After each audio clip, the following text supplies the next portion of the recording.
Right now, as you sit there watching this, your brain is doing something incredible. It is changing. It is literally rewiring itself based on what you are hearing. A study published in Biological Psychiatry confirmed that the human brain can restructure its own neural connections, even in adults. That is not some motivational fluff. That is science. Your brain has a feature called neuroplasticity, and it means that every single thought you think, every habit you build, every emotion you feel is physically sculpting the organ inside your skull. And here is the part that should make you pay close attention for the entire next hour. A 2024 study published in Nature Mental Health found that people with greater neuroplasticity at baseline recovered faster from depression. That means your brain's ability to change is directly linked to how strong you become mentally. Mental strength is not something you are born with, it is something you build. And today, I am going to show you exactly how to build it, step by step. But before we go any further, let me be clear about something.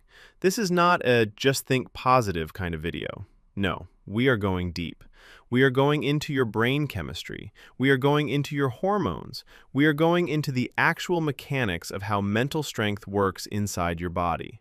And then we are going to give you the exact steps to activate it. So stay with me, because what is coming in step 4, that one alone could change your entire life. So what is mental strength really? Most people think it means being tough, being emotionless, grinding through pain with a straight face. That is wrong. Mental strength is your brain's ability to manage stress, control your emotions, and make clear decisions even when life is falling apart around you. It is what keeps you calm when your boss screams at you in front of the whole office.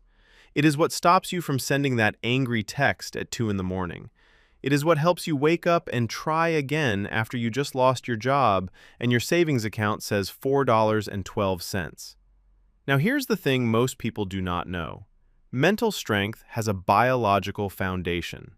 Your prefrontal cortex, that is the front part of your brain, right behind your forehead, this part, it is the command center. It is where you decide whether to eat the salad or the pizza, whether to save your money or blow it on things you do not need, and whether to forgive someone or hold a grudge for the next 10 years. Research from the Journal of Sleep Research confirmed that the prefrontal cortex is the brain region most responsible for judgment and decision-making. When your prefrontal cortex is strong, you make better choices. You stay calm under pressure. You think before you react. But when it is weak, that is when you snap at people you love. That is when you make impulse purchases. That is when you scroll your phone for 3 hours instead of doing the thing you know you need to do. So, step 1, we need to strengthen this part of your brain, and we are about to show you how. Let us talk about your body's #1 enemy when it comes to mental strength. It is called cortisol. Cortisol is a hormone. Your body releases it whenever you feel stressed. Now, in small amounts, cortisol is actually helpful. It is what wakes you up at 6 in the morning to get to work on time. It is what gives you that rush of energy when a car almost hits you and you jump out of the way. It is what helped your ancestors run from wild animals thousands of years ago. But here is the problem. In the modern world, your body does not know the difference between a lion chasing you and an email from your boss saying, "We need to talk." It releases cortisol for both. And when cortisol stays high for too long, it starts destroying your brain. Literally. The Pacific Neuroscience Institute reports that unregulated stress can contribute to inflammation, excess cortisol secretion, and an increased risk for cognitive decline and even dementia. Let me say that again because I need you to hear this. Chronic stress is not just feeling bad. It is physically damaging the part of your brain that makes you mentally strong. Your prefrontal cortex shrinks under chronic cortisol. So if you have been stressed for months, maybe years, and you feel like you cannot think clearly, you cannot make decisions, you feel foggy all the time, now you know why. Your brain is under attack from the inside. But do not worry, because what I am about to teach you in the next few slides is how to fight back. Step 1 to building mental strength. And this one is so simple that most people ignore it completely. Sleep. Yes, sleep! A scoping review published in 2025 in the journal Behavioral Sciences found that sleep deprivation reliably impairs decision-making ability, with many studies reporting increased risky decisions. When you do not sleep enough, your prefrontal cortex, that command center we talked about, it goes offline. Think about what that means. You know that feeling when you have been up since 5 in the morning and by 10 at night someone says something small to you, something that would normally not bother you at all, like your partner asking you to take out the trash, and you explode? That is not you being a bad person. That is your prefrontal cortex shutting down because you did not give it enough rest. A study from the Journal of Neuroscience showed that sleep deprivation reduces brain metabolism specifically in the prefrontal cortex, making you more likely to take dangerous risks. So here is your first action step. Get 7 to 8 hours of sleep per night. Not 6, not 5, 7 to 8. And I know what some of you are thinking, but I am busy. I have things to do. Let me ask you this. What is the point of being busy if your brain is too damaged to make good decisions about the things you are busy with? Sleep is not laziness. Sleep is where your brain repairs itself. It is where your mental strength recharges. Treat it like medicine, because that is exactly what it is. Now let me introduce you to another part of your brain. This one is called the amygdala. Think of it like your brain's alarm system. It is a small, almond-shaped structure deep inside your brain, and its job is to detect danger. The problem? Your amygdala is, how do I put this, not very smart. It reacts before your prefrontal cortex can think. That is why when someone cuts you off in traffic, your heart starts racing before you even decide to be angry. It is why when your phone buzzes at midnight, your stomach drops before you even read the message. It is why when someone raises their voice at you, you flinch before you can process what they said. Your amygdala fires first, and your thinking brain catches up later. This is called an amygdala hijack. Here is the key insight for building mental strength. You cannot stop the amygdala from firing. That alarm system is automatic. What you can do is train your prefrontal cortex to respond faster and take back control. And that is what the next several steps are designed to do. The people who are mentally strong, their amygdala fires just like yours. The difference is their thinking brain grabs the wheel within seconds. And I'm going to teach you how to do that. Step 2, meditation. Now wait, do not click away. I know the word meditation makes some people roll their eyes, but listen to the science. A landmark study from the UC Davis Shamatha Project demonstrated a direct connection between mindfulness practice and reduced cortisol levels. That was the first study ever to show a direct relationship between mindfulness and lower stress hormones. And it gets even more powerful than that. A meta-analysis published in Health Psychology Review, examining multiple randomized controlled trials, found that meditation interventions had a significant medium effect in reducing blood cortisol levels compared to control groups. The researchers also found that programs longer than 20 hours were the most effective. That means this is not something you do once. It is a practice. It is a habit. And the longer you do it, the stronger your brain gets. So what does meditation actually do inside your brain? Remember that cortisol we talked about? The brain-destroying stress hormone? Meditation turns down the dial on cortisol production. It is like, imagine your stress response is a faucet that someone left running. Meditation does not just mop up the water, it reaches over and closes the faucet. And here is a bonus that we will talk about later. It also increases something called BDNF, which actually grows new brain cells. We will get to that. Stay with me. Now you might be asking, okay, but how do I meditate?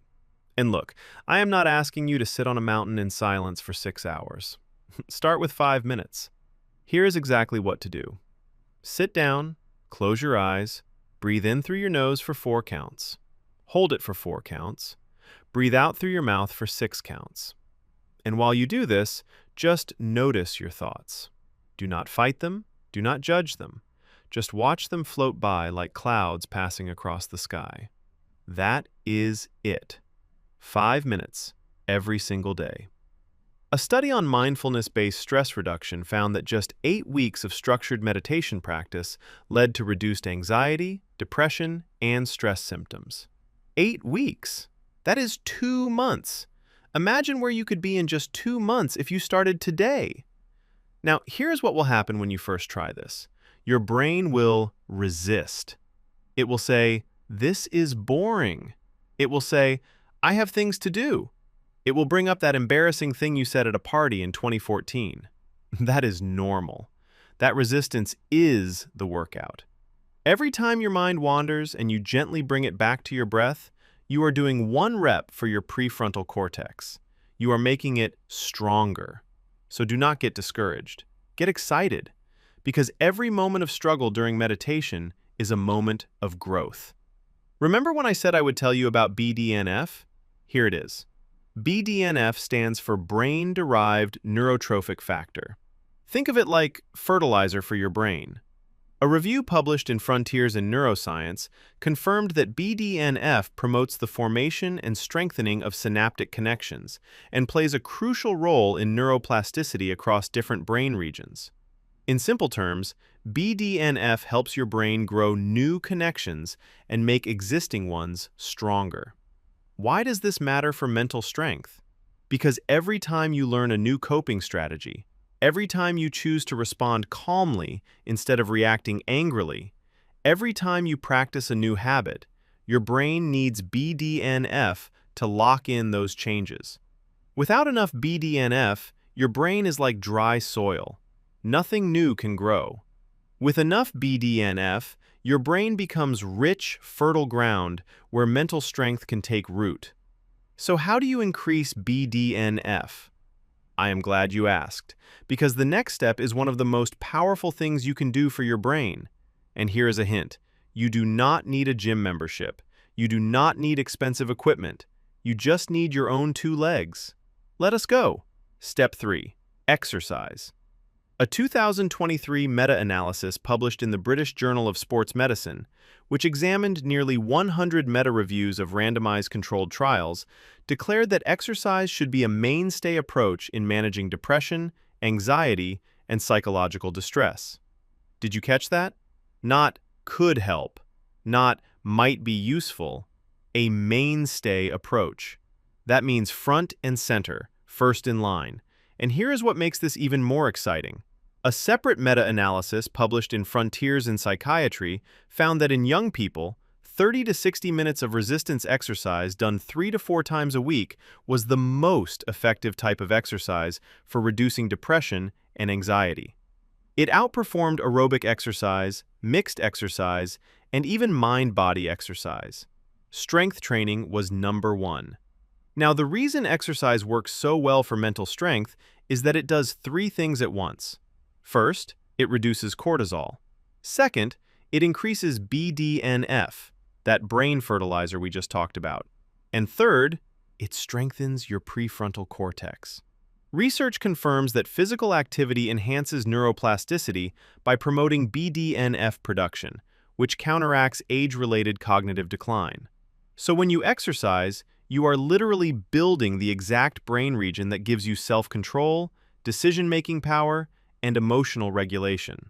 1 workout, 3 benefits. You cannot beat that. So here is your action step.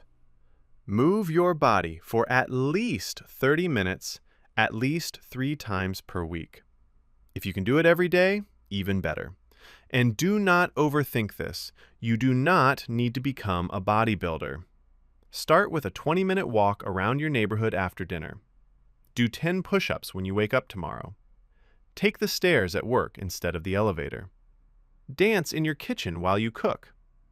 The key is consistency, not intensity.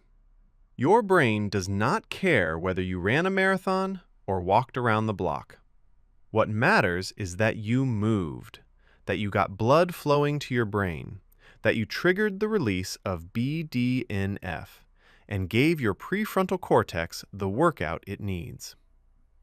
And here is something beautiful. Over time, exercise creates a positive cycle. The more you move, the stronger your brain gets. The stronger your brain gets, the easier it becomes to make good decisions. And one of those good decisions is to keep exercising. It feeds itself. It builds on itself, one step at a time. Speaking of which, step 4 is coming up. And I told you at the beginning, this one could change your life. I was not exaggerating. Step 4. The way you talk to yourself. A systematic review analyzing 47 studies confirmed that positive and motivational self-talk produces beneficial effects on performance across multiple areas. But that is not even the most incredible finding. An fMRI brain imaging study found that self-talk literally changes brain connectivity in the reward, motivation, and executive networks. Your inner voice is not just words. It is a force that reshapes your brain. Think about that for a moment. Every single day, you talk to yourself more than you talk to anyone else. And most people, they say terrible things to themselves. Things like, "I am so stupid. I always mess everything up," after making a small mistake at work. Or, "Nobody actually likes me. They are just pretending," after a friend cancels plans. Or, "I will never be successful. People like me do not get ahead," after seeing someone else get promoted. Would you say those things to your best friend? To a child? Of course not. So why do you say them to yourself? A study published in the journal Psychology of Sport and Exercise showed that positive self-talk combined with upright body posture significantly improved physical performance in athletes through increased self-efficacy. Your words become your beliefs. Your beliefs become your actions. Your actions become your reality. And it starts with the voice inside your head. This is not magic. This is neuroscience. Change the voice, and you change your brain. So here is how to do it. Every time you catch yourself saying something negative about yourself, stop. Do not let it pass. Catch it like you would catch a ball someone threw at your face. Then, replace it. Instead of saying, "I am terrible at this," say, "I am learning this, and learning takes time." Instead of, "I always fail," say, "I have not succeeded yet, but I am getting closer." Instead of, "Nobody cares about me," say, "The people who matter do care, and I am worthy of that care." And here is a pro tip. Use your own name when you talk to yourself. Instead of saying, "I can do this," say, "You can do this," insert your name. Research on self-talk suggests that using second-person or third-person language when speaking to yourself creates psychological distance from the problem. It is like giving advice to a friend instead of panicking about your own situation. It calms the amygdala and activates the prefrontal cortex. Make this a daily practice. Write down 3 positive statements about yourself every morning. Say them out loud. Yes, out loud. I know it feels strange at first. You might feel silly standing in your bathroom saying nice things to yourself in the mirror. But your brain does not care about your embarrassment. It cares about repetition. And every time you repeat those words, you are carving new neural pathways. You are building a stronger brain. Step 5. Gratitude. And before you think this is some soft, fluffy concept, let me show you what it does to your brain. Research published in Neuroimage found that practicing gratitude activates the hypothalamus, which regulates stress and increases dopamine production. When participants wrote in gratitude journals for just 3 weeks, brain scans showed lasting changes in the medial prefrontal cortex. 3 weeks of writing down what you are grateful for, and your brain physically changes. A landmark study by Dr. Robert Emmons from UC Davis found that people who kept gratitude journals for 10 weeks reported 25% better sleep, exercised 33% more, and had 10% lower blood pressure, 25% better sleep. Remember how we said sleep is critical for mental strength? Gratitude helps you sleep better, which strengthens your prefrontal cortex, which gives you more self-control. It all connects. The American Brain Foundation reports that gratitude activates multiple brain regions, including the medial prefrontal cortex, anterior cingulate cortex, ventral striatum, and the insula, which are involved in higher-order thinking, decision-making, emotional awareness, and motivation. So gratitude is not just being nice. It is a full brain workout. And it is free. Here is your action step. Get a notebook, any notebook, and every night before you go to bed, write down 3 things you are grateful for. But here is the key. Be specific. Do not just write, "I am grateful for my family."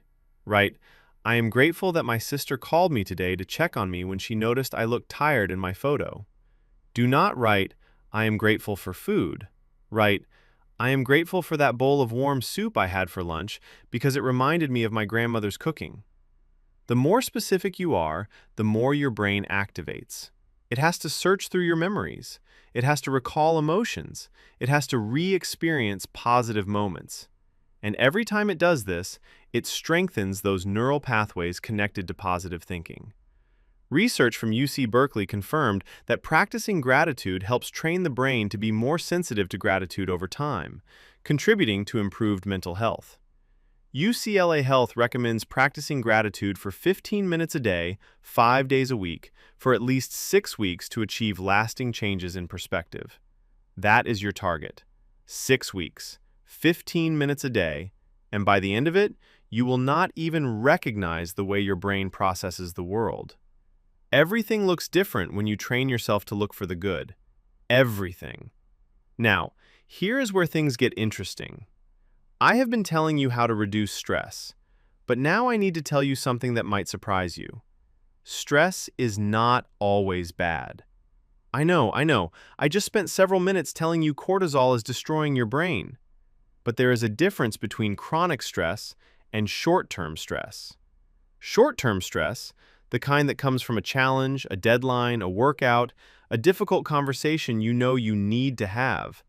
That type of stress actually makes you stronger. It is like lifting weights.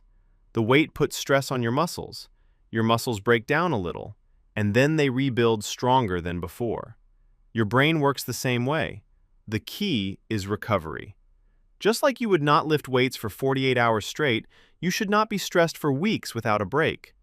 Mental strength comes from stress and recovery, challenge and rest, push and pause. The steps we have covered, sleep, meditation, exercise, self-talk, gratitude, these are all recovery tools. They are how your brain rebuilds after the stress of daily life. So do not run from challenges. Embrace them. Just make sure you are giving your brain the tools to recover afterwards. Step 6. Do something uncomfortable every single day. I mean that. Your brain grows in discomfort. Remember neuroplasticity? It does not activate when you are comfortable. It activates when your brain encounters something new, something difficult, something that forces it to adapt. Take a cold shower for 30 seconds every morning. Start a conversation with a stranger at the coffee shop. Raise your hand in that meeting even though your voice is shaking. Cook a dish you have never tried before. Tell someone you love them even though you are scared of being vulnerable. Each of these tiny acts of courage is a push-up for your prefrontal cortex. A comprehensive review in Frontiers in Neuroscience confirmed that the brain's capacity to adjust and restructure increases when individuals engage in diverse, challenging activities. So the more variety you add to your discomfort practice, the more neural pathways you build. Do not do the same uncomfortable thing every day. Mix it up. The point is not to suffer. The point is to teach your brain that discomfort is survivable, that you can feel afraid and still act. That is mental strength. Step 7, the 2-minute rule. This one is beautiful in its simplicity. Whenever you feel resistance to doing something you know you should do, just commit to doing it for 2 minutes. That is it. 2 minutes. Do not feel like working out? Just put on your shoes and walk for 2 minutes. Do not feel like studying? Just open the book and read one page for 2 minutes. Do not feel like cleaning? Just wash 2 dishes. What happens is incredible. Your brain has a hard time starting tasks, but once it starts, it usually keeps going. The hardest part is always the first step. And by shrinking that first step to just 2 minutes, you remove the barrier. You trick your brain into motion, and once it is in motion, it wants to stay in motion. This is about building momentum. Mental strength is not about massive, heroic efforts every day. It is about tiny, consistent actions that compound over time. Like interest in a bank account. $1 does not look like much, but $1 every day for 10 years, that changes everything. 2 minutes today, 2 minutes tomorrow, 2 minutes the next day. Before you know it, you have built a fortress of mental strength, brick by tiny brick. Step 8. Control what you consume. And I do not just mean food, although we will talk about that. I mean information. Your brain is a sponge. It absorbs everything you expose it to. Every news article, every social media post, every conversation, every song, every show, every podcast. All of it goes into your brain and shapes the way you think. If you spend 3 hours a day scrolling through videos of people arguing and fighting online, your amygdala is getting activated every few seconds. Your cortisol is spiking. Your brain is learning that the world is dangerous and hostile. And over time, that becomes your reality. Not because the world actually is that way, but because your brain has been trained to see it that way. So here's the rule. For every 30 minutes of negative content you consume, give yourself at least 30 minutes of something positive, educational, or calming. Read a book that teaches you something new. Listen to a podcast that challenges your thinking. Watch a documentary about something you know nothing about. Feed your brain the way you would feed your body, because junk information creates a junk mind, just like junk food creates a junk body. Choose wisely. Speaking of food, let us talk about what you eat and how it affects your mental strength. Your brain is only about 2% of your body weight, but it uses 20% of your total energy. It is the most energy-hungry organ in your body, so what you fuel it with matters enormously. Omega-3 fatty acids found in fish, walnuts, and flax seeds support brain cell membranes and reduce inflammation. Antioxidants from berries, dark leafy greens, and dark chocolate protect brain cells from damage. Complex carbohydrates from whole grains provide steady energy instead of the crash you get from sugar. And protein from eggs, lean meats, and legumes provides amino acids that your brain uses to make neurotransmitters like serotonin and dopamine. Here is a simple action step. Eat 1 serving of fatty fish like salmon or sardines twice a week. Add a handful of blueberries or walnuts to your breakfast every morning. Replace 1 sugary snack each day with a piece of fruit or some nuts. You do not need to overhaul your entire diet overnight. Just make 1 small change this week, then another next week, then another. Your brain will thank you with sharper thinking, better mood, and stronger mental resilience. Step 9. Your relationships. A review of 70 studies, including over 26,000 participants, found that higher levels of gratitude were associated with stronger social relationships and higher self-esteem. But this goes beyond gratitude. Human beings are wired for connection. Your brain literally has specialized circuits designed for social bonding. When you spend time with people who support you, who challenge you in good ways, who make you laugh, your brain releases oxytocin, which reduces cortisol. It releases endorphins, which reduce pain and increase pleasure. And it activates your prefrontal cortex in ways that solitary activities simply cannot. Calling your old friend to catch up for 20 minutes, having dinner with your family without phones on the table, joining a local community group where you meet new people every week. These are not luxuries. These are brain exercises. And on the flip side, toxic relationships are like poison for your brain. People who constantly criticize you, manipulate you, or drain your energy, they keep your cortisol high and your prefrontal cortex suppressed. I know this is hard to hear, but sometimes building mental strength means having the courage to distance yourself from people who are destroying it, not out of cruelty, out of self-preservation.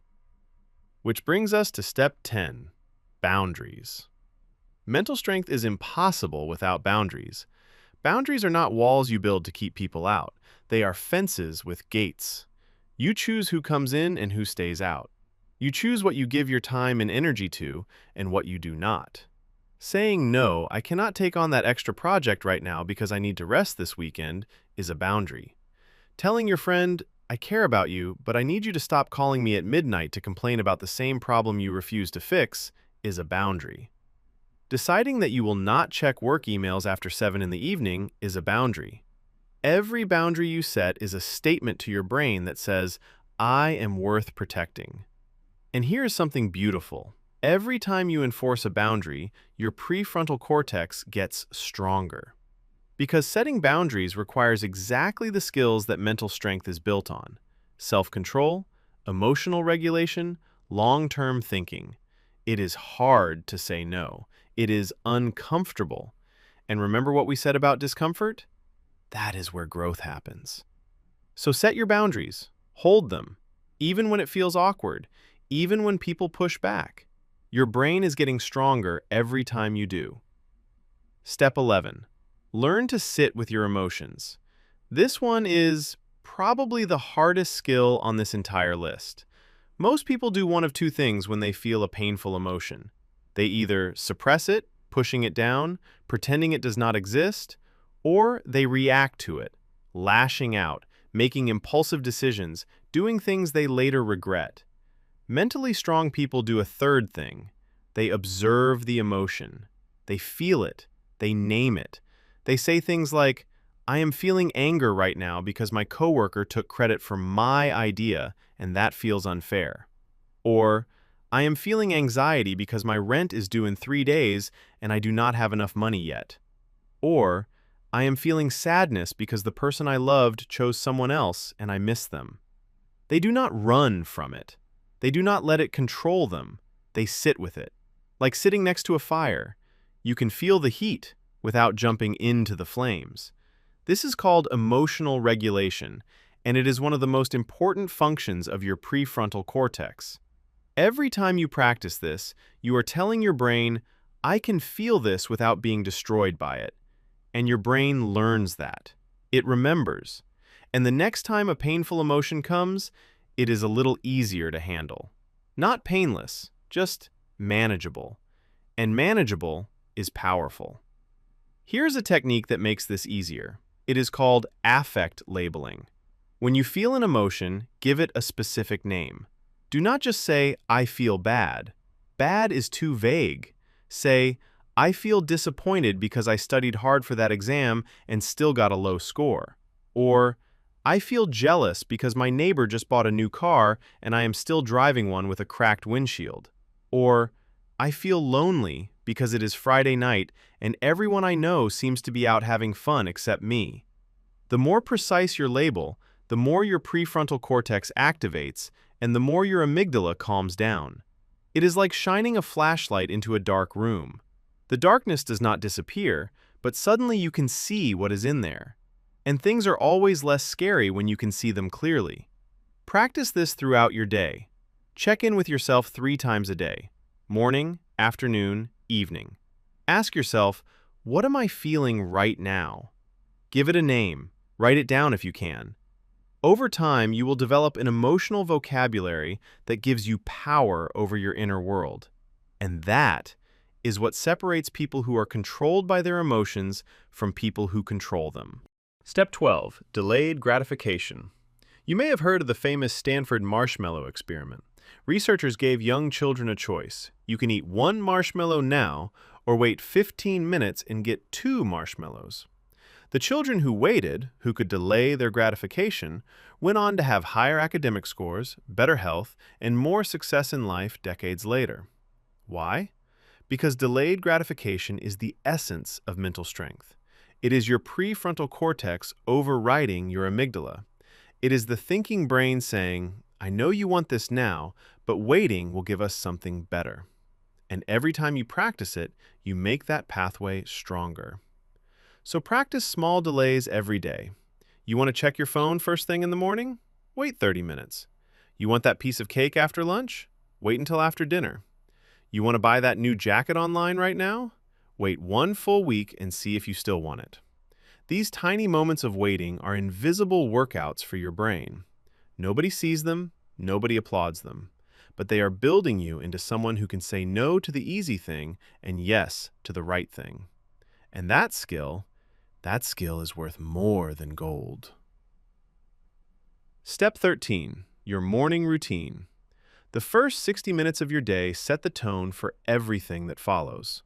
If you wake up and immediately grab your phone and start scrolling through bad news and other people's problems, your cortisol spikes before you even get out of bed. Your amygdala is already on high alert, and your prefrontal cortex, it has not even warmed up yet. Here is a better approach. Wake up, drink a full glass of water because your brain has been dehydrated for 7 hours, do 5 minutes of meditation, that breathing exercise we talked about earlier. Write in your gratitude journal 3 specific things you are thankful for. Move your body, even if it is just 10 minutes of stretching or a short walk around the block. Then check your phone. Then check your emails. Then enter the chaos of the day. This morning routine is not random. Each piece serves a purpose. Water hydrates the brain. Meditation activates the prefrontal cortex and lowers cortisol. Gratitude rewires neural pathways toward positivity. Movement increases BDNF and blood flow to the brain. By the time you pick up your phone, your brain is armored. It is ready.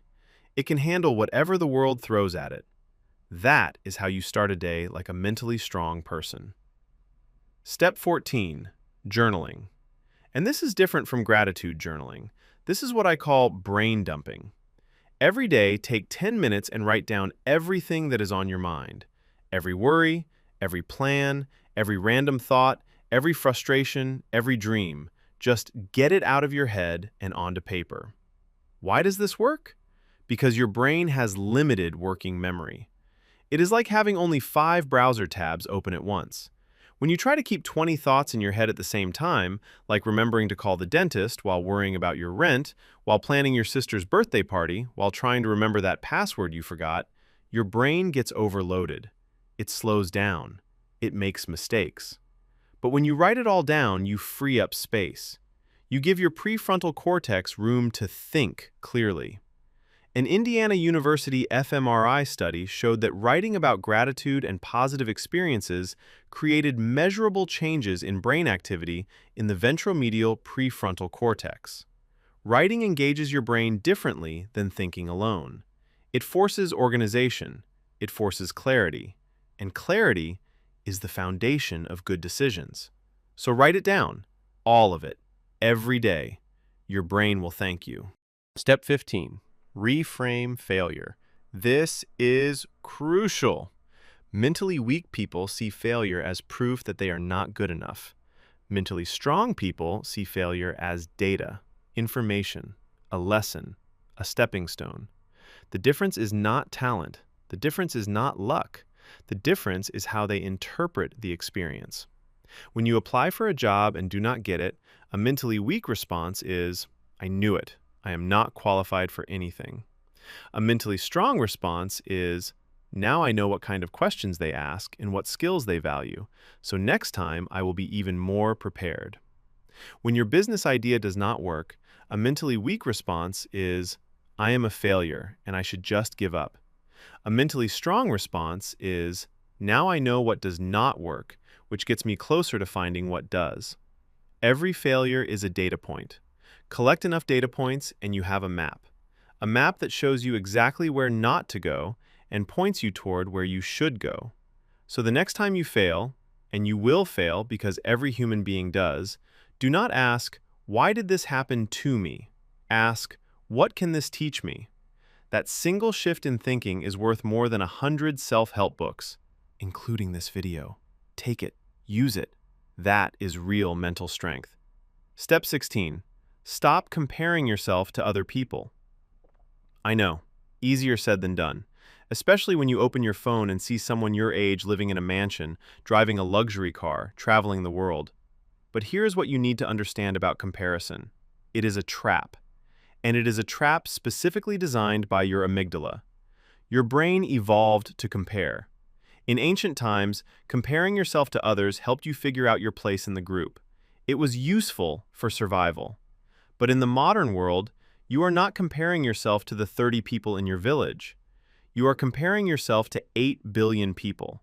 And you are comparing your behind the scenes to everyone else's highlight reel. That person with the perfect life on social media? They did not post the photo from the night they cried themselves to sleep. They did not post about the 3 failed businesses before the one that worked. They did not post about the argument with their partner that happened 5 minutes before that smiling vacation photo. Comparison steals your joy and gives you nothing in return. So every time you catch yourself comparing, stop. Redirect that energy toward your progress, your journey, your growth. The only person you need to be better than is who you were yesterday. Step 17. Control your environment.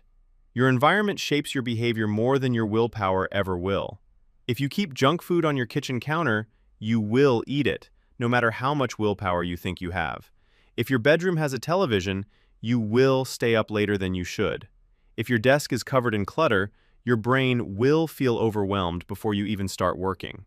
Mentally strong people do not rely on willpower alone. They design their environment to make good choices easy and bad choices hard. Put the phone in another room when you need to focus. Put your workout clothes next to your bed so they are the first thing you see when you wake up. Keep healthy snacks at eye level in your fridge and move the less healthy stuff to the back where you cannot see it. This is not cheating. This is being smart. Your prefrontal cortex has a limited amount of energy each day. Every decision it has to make drains a little bit of that energy. This is called decision fatigue. And by the end of a long day, your willpower is empty. So do not waste it fighting battles you can avoid. Set up your environment so that the right choice is the easy choice. Let your surroundings fight the battle for you. Step 18. Find your purpose. Now this is a big one. Mental strength without purpose is like a powerful engine with no steering wheel. You have all this energy, all this discipline, all this resilience, but where is it going? What is it for? Purpose does not have to be some grand, world-changing mission. Your purpose might be raising your children to be kind and strong. It might be building a business that provides jobs for people in your community. It might be mastering a craft like painting or carpentry or coding and creating something beautiful with your hands. It might be helping your elderly parents live comfortably in their final years. Purpose just means having something bigger than your daily comfort to work toward. When you have purpose, hard days become bearable because you know why you are going through the struggle. The pain has meaning, and meaningful pain is infinitely easier to endure than meaningless pain. So ask yourself, what am I building? What do I want my life to look like in 5 years? Who am I doing this for? Write it down. Put it somewhere you can see it every day. Because on the days when your motivation disappears, and it will disappear, your purpose is what will keep you moving. Not motivation, purpose. Step 19. Forgiveness. This is not about letting people off the hook. This is about letting yourself off the hook. When you hold on to anger, resentment, grudges, who suffers? Not the person who hurt you. They are out there living their life. Maybe they do not even remember what they did. Meanwhile, you are carrying that weight every single day. Holding a grudge keeps your amygdala in a constant state of alert. It keeps cortisol elevated. It keeps your prefrontal cortex suppressed. It is like drinking poison and waiting for the other person to get sick. It does not work that way. Forgiveness is not saying what you did was okay. Forgiveness is saying, I am done letting what you did control my brain. This is one of the hardest practices on this list. Some wounds are deep, some betrayals are devastating, and I am not asking you to forgive overnight. I am asking you to start the process. Write a letter to the person who hurt you. You do not have to send it, just write it. Get the pain out of your head and onto paper. Then, when you are ready, let it go. Not for them, for you, for your brain, for your peace. That is real strength. Step 20. Acceptance. There are things in life you can control and things you cannot. You cannot control the weather, whether it rains on your wedding day or the sun shines.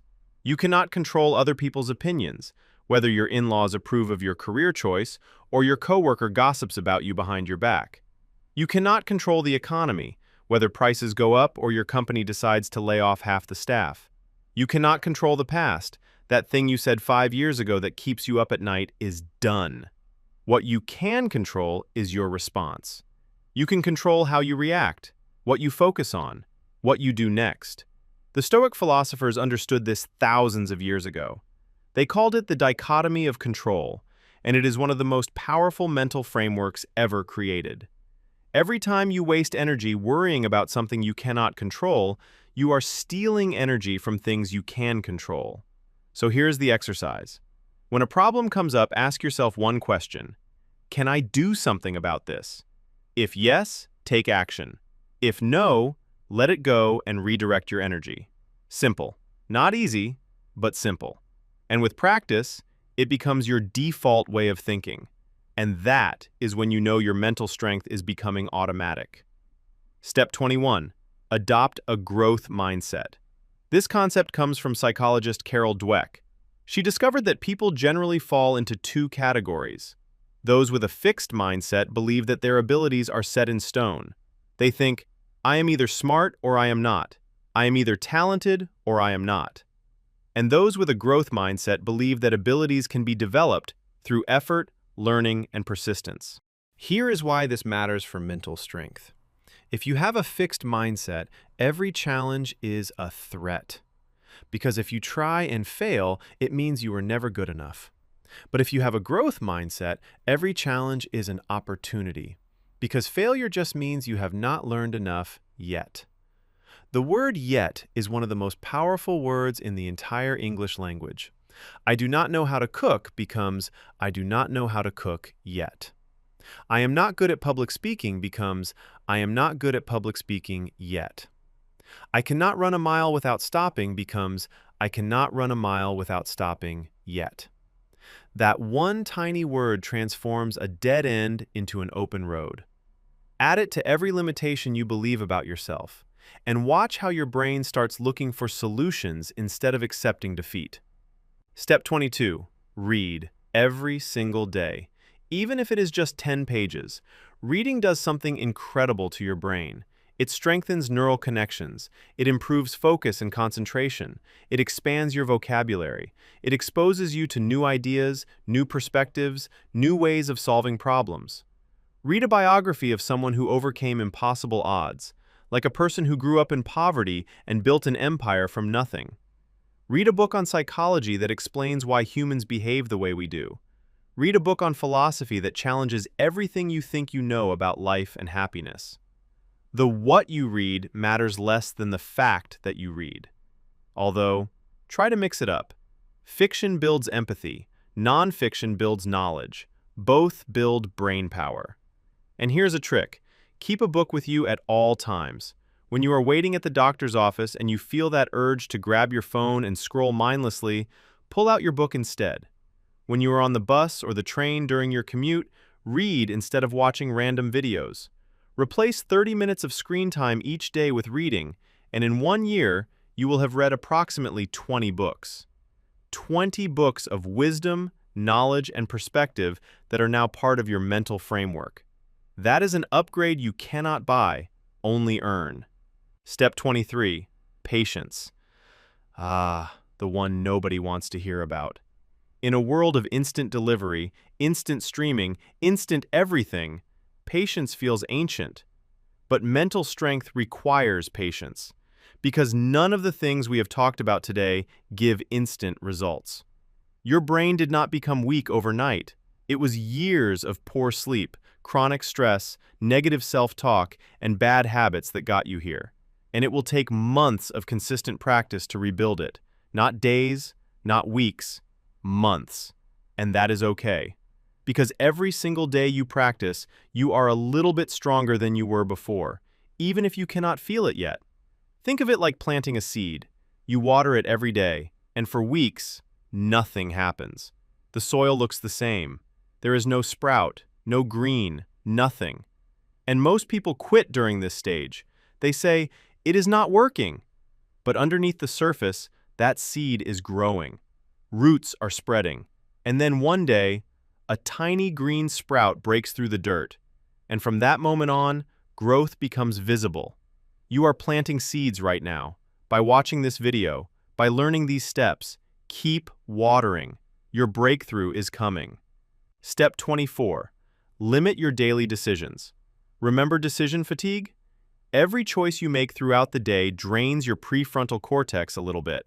What to wear, what to eat for breakfast, which route to take to work, which email to answer first. Should you reply to that text now or later? Paper or plastic at the grocery store?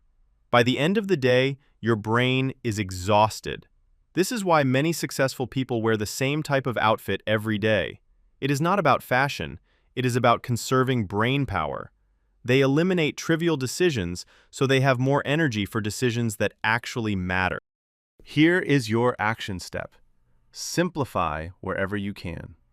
Prepare your clothes the night before so you do not have to choose in the morning. Meal prep on Sundays so you know what you are eating all week. Create templates for emails you send regularly so you do not have to write them from scratch every time. Automate your bill payments so you never have to think about them. Every decision you remove from your day is energy saved for the moments that truly count. Be strategic with your brain's limited fuel. Step 25. Learn to say no. 2 letters, 1 syllable, and yet it is one of the most difficult words for most people to say. But every time you say yes to something you do not want to do, you are saying no to something you do want to do. Your time is finite. Your energy is finite. And every yes costs you something. Can you stay late at work again tonight? If you say yes, you say no to dinner with your kids. Can you lend me money for the 3rd time this month? If you say yes, you say no to your own savings goal. Can you help me move this weekend? If you say yes, you say no to the rest and recovery your body desperately needs. Saying no is not selfish. Saying no is honest. It is saying, I have limits and I respect them. Practice this. Start small. Say no to one thing this week that you would normally say yes to out of guilt or obligation. Notice how it feels. It might feel uncomfortable at first. That is your people-pleasing habit fighting back.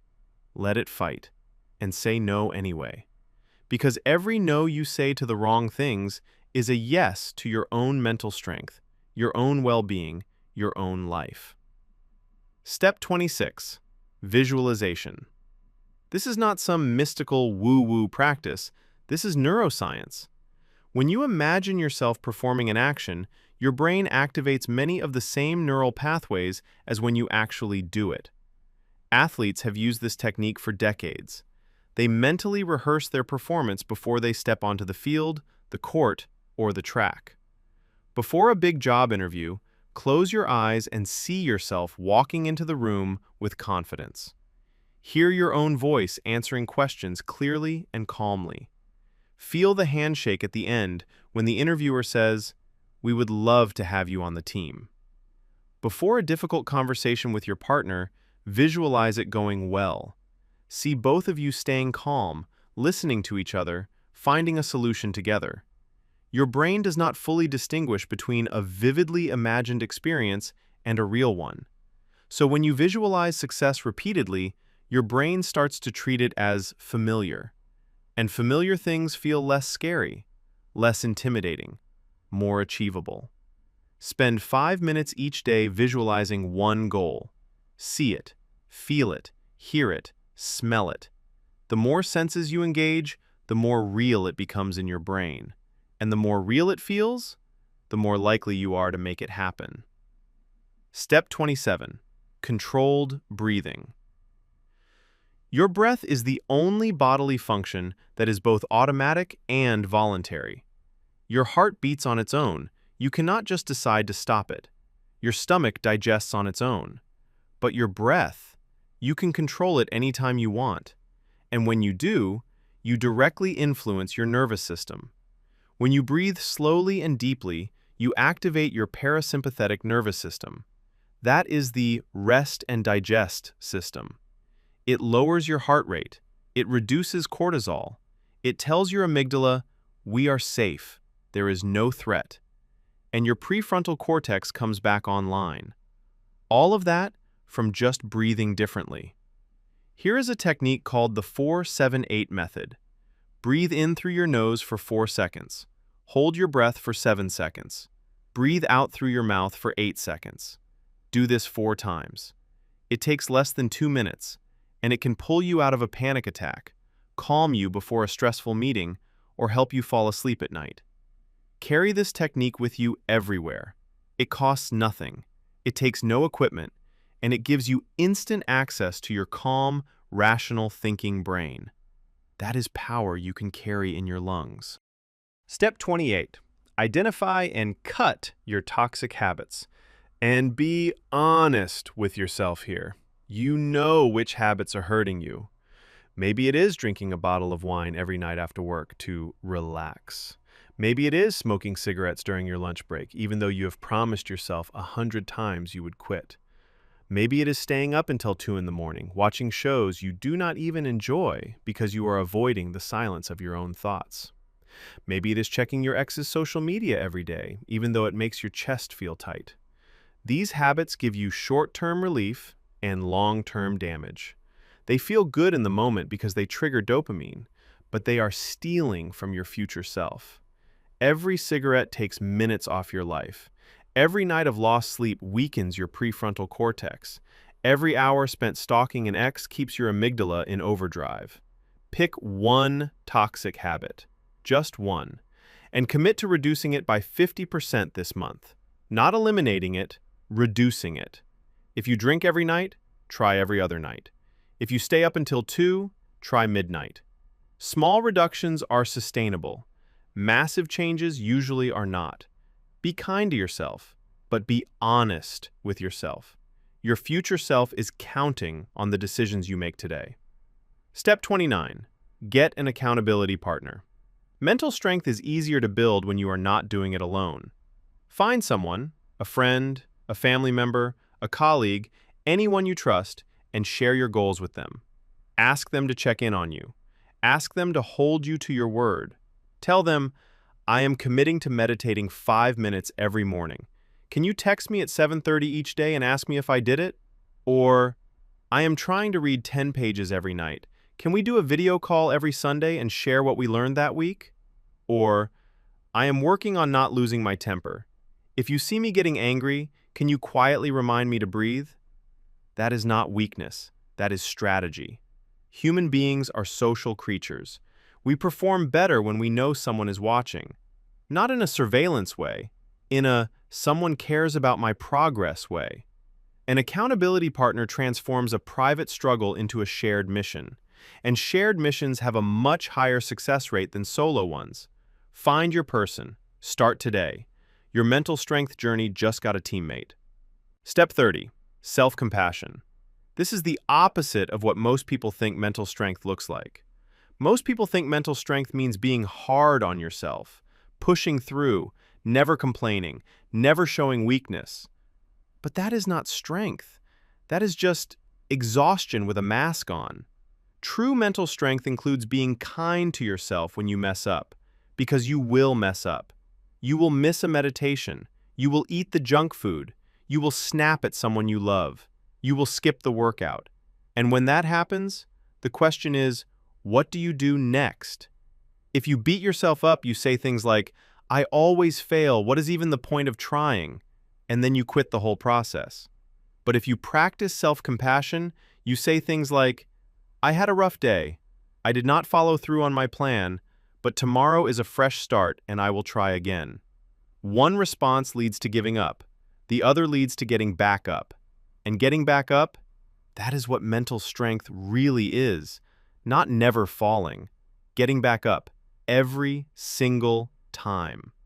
Step 31. Create an evening routine. We talked about morning routines, But your evening routine is just as important. How you end your day determines how you start the next one. If you go to bed stressed, scrolling, anxious, you wake up the same way. Here is a simple evening routine. 1 hour before bed, put your phone in another room. No screens. Dim the lights in your house. Write in your journal. Review what went well today, not what went wrong. Read for 20 minutes, something calm, not something that gets your heart racing. Do your breathing exercises, the 4-7-8 technique. Then go to sleep. This routine signals to your brain that the day is over, that it is safe to rest, that cortisol can go down and melatonin can go up. And when your brain gets that signal consistently, night after night, your sleep quality skyrockets. Better sleep means stronger prefrontal cortex. Stronger prefrontal cortex means better decisions. Better decisions mean a better life. It all starts with how you end your day. Tonight. Not tomorrow night, tonight. Step 32.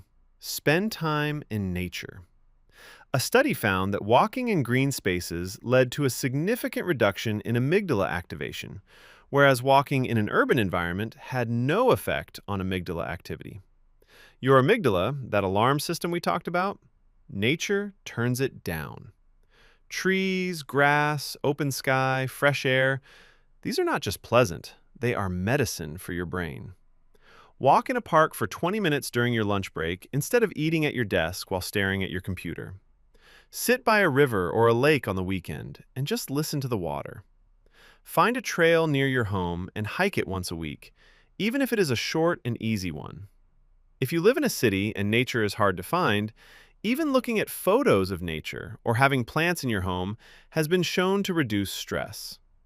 Modern humans spend about 90% of their time indoors. Our ancestors spent nearly all of their time outside. Your brain evolved in nature. It craves it. And when you give it what it craves, it rewards you with lower stress, better mood, clearer thinking, and stronger emotional regulation. Go outside. Your brain is begging you to. Step 33. Manage your energy, not just your time. Most productivity advice focuses on time management, but you could have 24 free hours and still get nothing done if your energy is drained. Mental strength requires you to understand your own energy patterns. Some people are sharpest at 6 in the morning when the house is quiet and the coffee is fresh. Others do not hit their peak until 10 at night when the world has gone silent. Some people can focus intensely for 90 minutes and then need a long break. Others work better in short 25-minute bursts with 5-minute rest periods in between. There is no right answer. There is only your answer. Pay attention to your body this week. Notice when you feel most alert, most creative, most focused. Then schedule your most important work during those times. Save easy tasks like answering simple emails or organizing your desk for your low-energy periods. Do not waste your peak brain power on things that do not require it. This is not about working harder. It is about working smarter. Align your tasks with your energy, and you will accomplish more in 4 focused hours than most people do in 12 exhausted ones. Step 34. Learn to be bored. Yes, bored. In a world where entertainment is available 24 hours a day, 7 days a week, boredom has become almost extinct. And that is actually a problem. Because boredom is when your brain does some of its most important work. When you are bored, your brain enters something called the default mode network. This is when your brain processes emotions, consolidates memories, and makes creative connections between ideas. It is why you get your best ideas in the shower, or while you are folding laundry, or during a long car drive with no music playing. Your brain needs downtime to organize itself. Without it, everything stays cluttered. So here's a challenge. Once a day, do nothing for 10 minutes. No phone, no music, no television, no conversation. Just sit. Let your mind wander. Let it be bored. It will feel terrible at first. Your brain will scream for stimulation. That is okay. That screaming is actually your brain's addiction to constant input. And like any addiction, the withdrawal period is uncomfortable but necessary. On the other side of boredom is clarity. Let yourself get there. Step 35. Consistency over perfection. I cannot stress this enough. It does not matter if you have the perfect morning routine if you only do it once a month. It does not matter if you know the best meditation technique if you never practice it. It does not matter if you have read every self-help book ever written if you do not apply what you learned. Mental strength is built through daily repetition. Small actions done consistently over a long period of time. That is the formula. There is no shortcut. There is no hack. There is no magic pill. There is just you showing up day after day, doing the work, even when you do not feel like it, especially when you do not feel like it. Doing 5 minutes of meditation every single day for a year is infinitely better than doing 1 hour of meditation once and then never doing it again. Walking for 20 minutes every day is worth more than running a marathon once and then sitting on your couch for the next 6 months. Consistency is boring. Consistency is invisible, and consistency is the only thing that actually works. Fall in love with the process, not the results. The results will come, they always come, but only for the people who keep showing up. Step 36. Reduce your screen time. Your phone is a dopamine slot machine. Every notification, every like, every message, every new piece of content triggers a tiny hit of dopamine in your brain. And over time, your brain becomes addicted to that constant stream of stimulation. It loses its ability to focus on one thing for a long period. It loses its ability to tolerate boredom. It loses its ability to sit with uncomfortable emotions without reaching for distraction.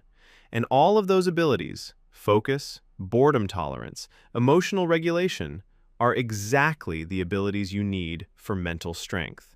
So by spending 6, 7, 8 hours a day on your phone, you are actively weakening the mental muscles you are trying to build.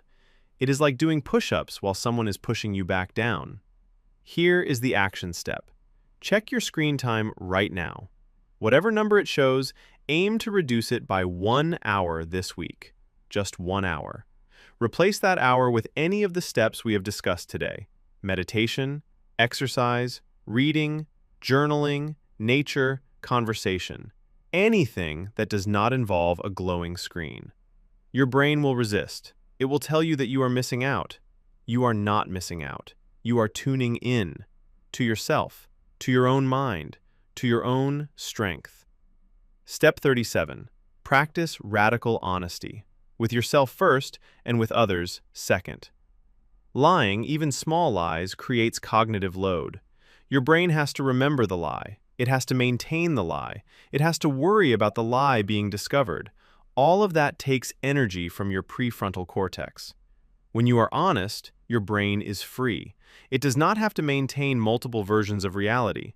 It does not have to keep track of what you told to whom. Instead of telling your friend, "Sorry, I cannot make it to your party, I have to work late," when the truth is you just want to stay home and rest, try saying, "I am really tired this week and I need a night to myself, but I appreciate the invite." That is honest, that is kind, and that is freeing. Honesty also builds trust, which strengthens relationships, which lowers cortisol, which strengthens your brain. See how everything connects? Every step we have covered feeds into every other step. They are not isolated actions. They are parts of a system, and the system works because each piece supports the others. Honesty is the glue that holds it all together. Be honest with yourself about where you are. Be honest with others about who you are, and watch how much lighter your mind becomes. Step 38. Micro recoveries.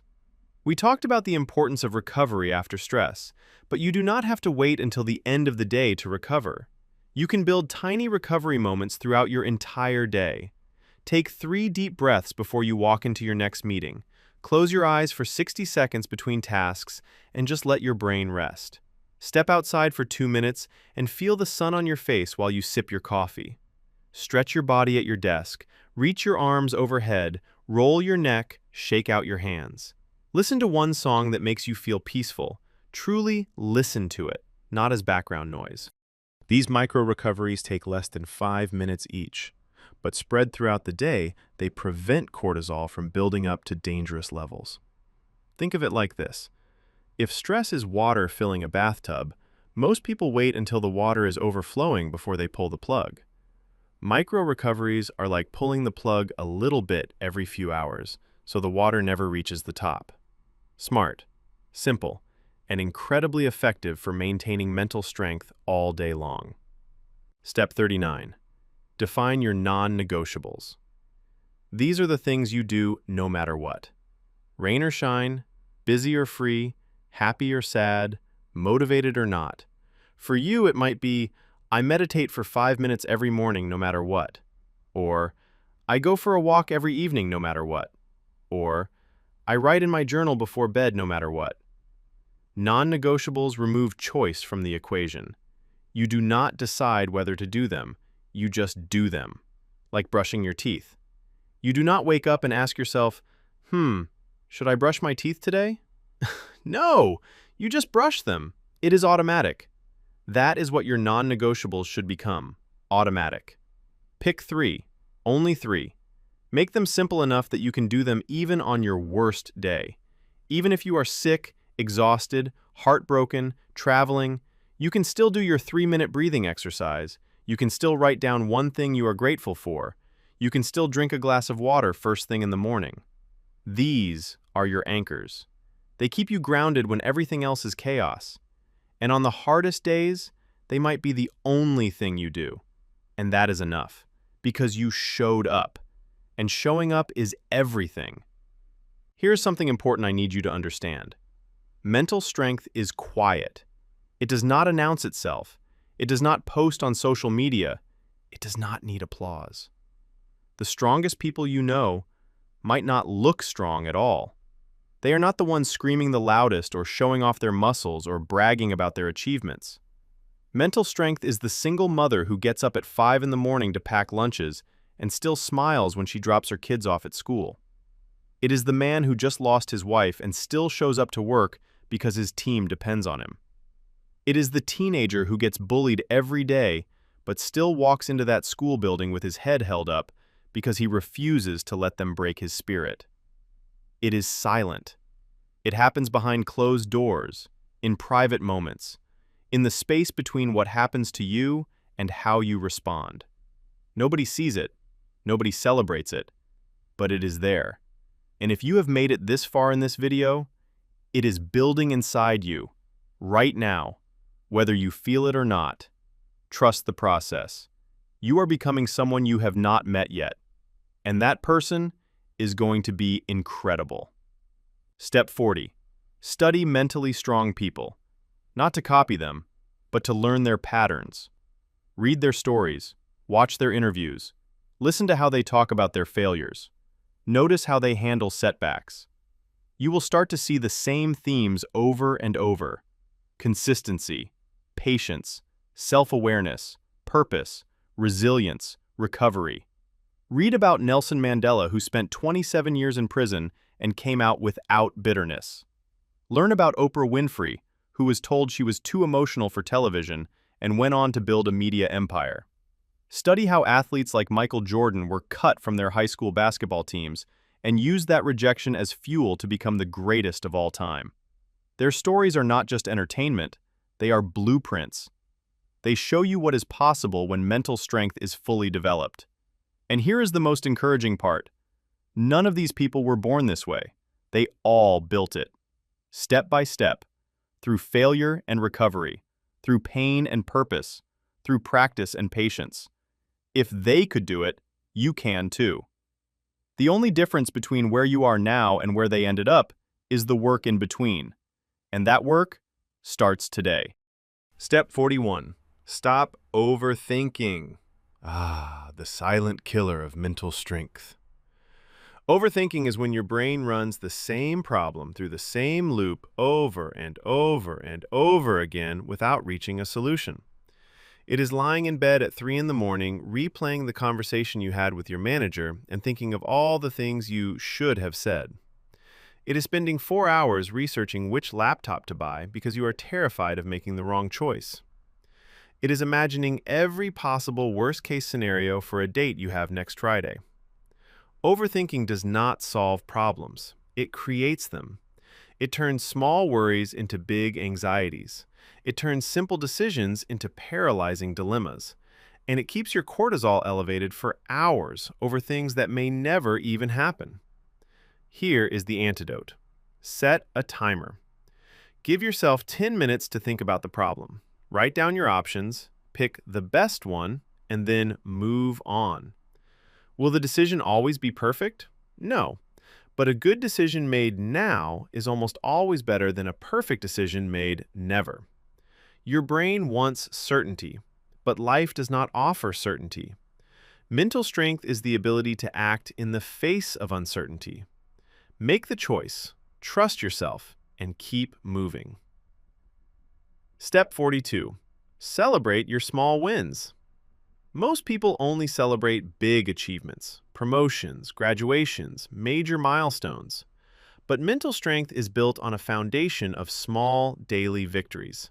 And if you never celebrate those, your brain never gets the reward signal that tells it, keep going. You meditated today? Celebrate. Tell yourself, I am proud of me. You chose the salad instead of the fast food? Celebrate.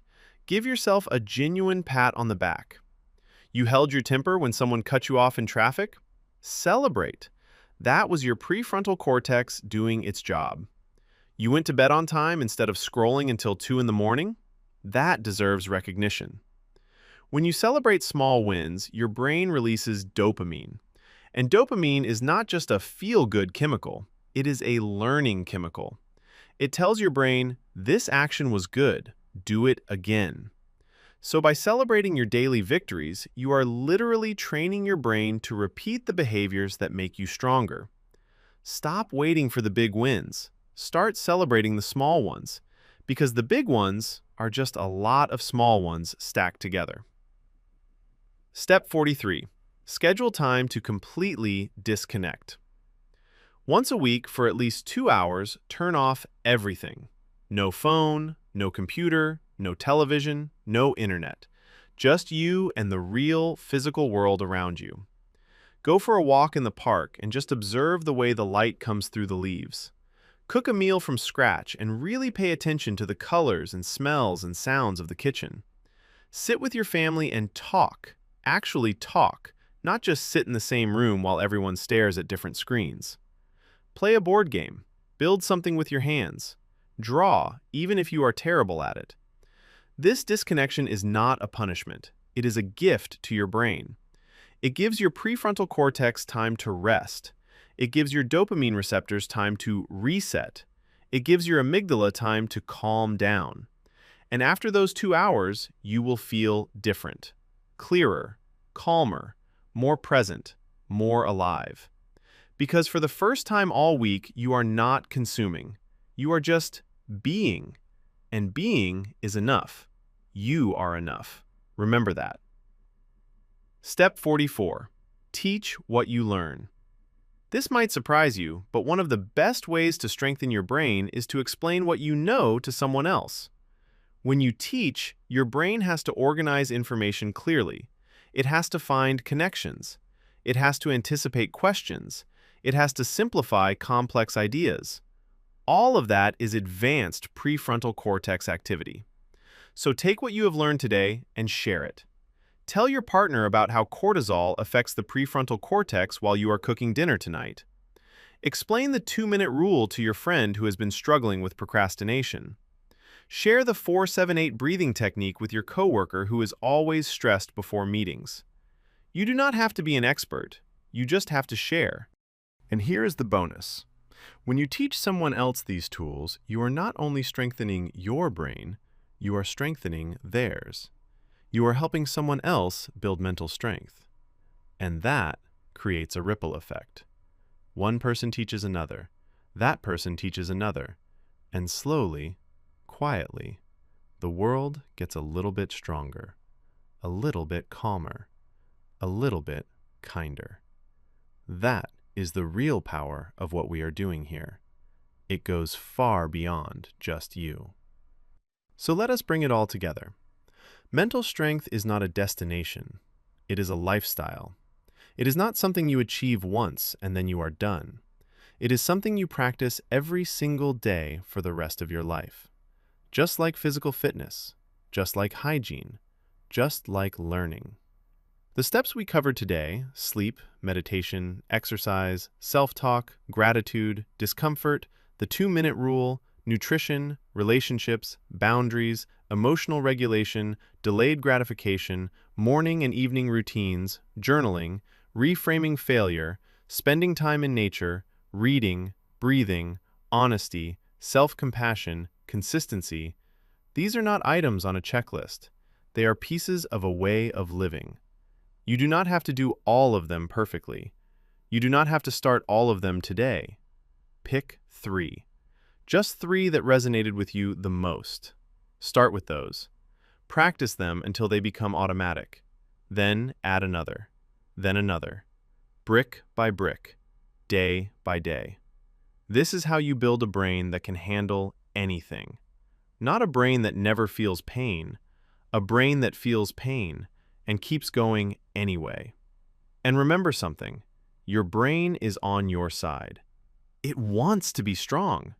It was designed to adapt, to learn, to grow, to overcome. Everything we talked about today, neuroplasticity, BDNF, the prefrontal cortex, emotional regulation, these are not foreign systems you have to install. They are already inside you. They are already part of you.